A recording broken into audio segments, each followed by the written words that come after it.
அஸ்ஸலாமு அலைக்கும். Hi friends, நேற்று ஈவினிங் கிளைமேட் பார்த்தீங்கன்னா மழை வரலாமா வேணாமா அப்படியே ஒரு மாதிரி டல்லாக இருந்துச்சு. குளிரும் ஜாஸ்தி. அக்மலுக்கு வாயெல்லாம் புண்ணாக இருந்துச்சு. அதனால் ஒரு பாயாசம் ரெடி பண்ணி கொடுக்கலான்ட்டு ஃபஸ்ட்டு 100 கிராம் ஜவ்வரிசி கொஞ்ச நேரத்துக்கு முன்னாடி ஊற வச்சுருந்தேன். அதை வேகிறதுக்காக கொஞ்சமாக தண்ணி ஊற்றி வச்சு விட்டுட்டு அதே அளவுக்கு 100 கிராம் பாசி பருப்பு எடுத்துட்டு ட்ரை ரோஸ்ட் பண்ணிவிட்டு அதை அலசிட்டு அது வேகிறதுக்கு தேவையான அளவுக்கு தண்ணி, 2 ஏலக்காய், நல்ல வாசமான பசு நெய் சேர்த்துட்டு குக்கரை க்ளோஸ் பண்ணி ஒரு 4-5 விசில் விட்டு எடுத்துக்கலாம். நல்லா கொலைய வேகட்டும். இனிப்பு வந்து ஒரு 300 கிராம் அளவுக்கு வெல்லம் எடுத்துக்கோங்க. அது கரைகிறதுக்காக வச்சு விட்டுருக்கேன். இப்போது நல்லா ஃப்ரெஷ்ஷான தேங்காய் உடைச்சிட்டு ஒரு அரை முடி எடுத்து நல்ல திக்கான தேங்காய் பால் கொஞ்சமாக தண்ணி ஊற்றி மட்டும் எடுத்துக்கலாம். தேங்காய் பால் வந்து நல்லா ஃப்ரெஷ்ஷாக எடுத்துக்கோங்க. அப்போ தான் டேஸ்ட் வந்துட்டு நல்லா இருக்கும். ஜவ்வரிசியுமே நல்லா வெந்துருச்சு. தண்ணி ஏன் கம்மியாக வைக்க சொன்னேன்னா நம்ம வெல்லம் கரைச்ச தண்ணி ஊற்றுவோம் இல்லையா, அதனால தான்.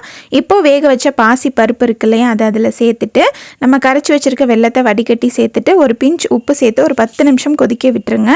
இப்போது இது நல்லா ஆறுனதுக்கு அப்புறமா நம்ம எடுத்து வச்சிருக்க தேங்காய் பாலை ஊற்றிக்கலாம். அவ்வளோதான். இதை நல்லா மிக்ஸ் பண்ணிட்டு கொடுத்தீங்க அப்படின்னா டேஸ்ட்டும் சூப்பராக இருக்கும். வயிறு புண்ணு, வாய் புண்ணு எல்லாமே ஆறிடும். குழந்தைங்களும் நல்லா விரும்பி குடிப்பாங்க. கண்டிப்பாக ட்ரை பண்ணி பாருங்க. பிள்ளைங்களுக்கு பாயாசம் கொடுத்துட்டேன். என்னதான் நம்ம ஈவினிங் டைம் எது செஞ்சாலுமே எனக்கு டீ தான்ப்பா வேணும் அப்படின்ட்டாங்க இவங்க. அதனால இவங்களுக்கும் டீயை போட்டு எடுத்து வச்சுட்டேன்.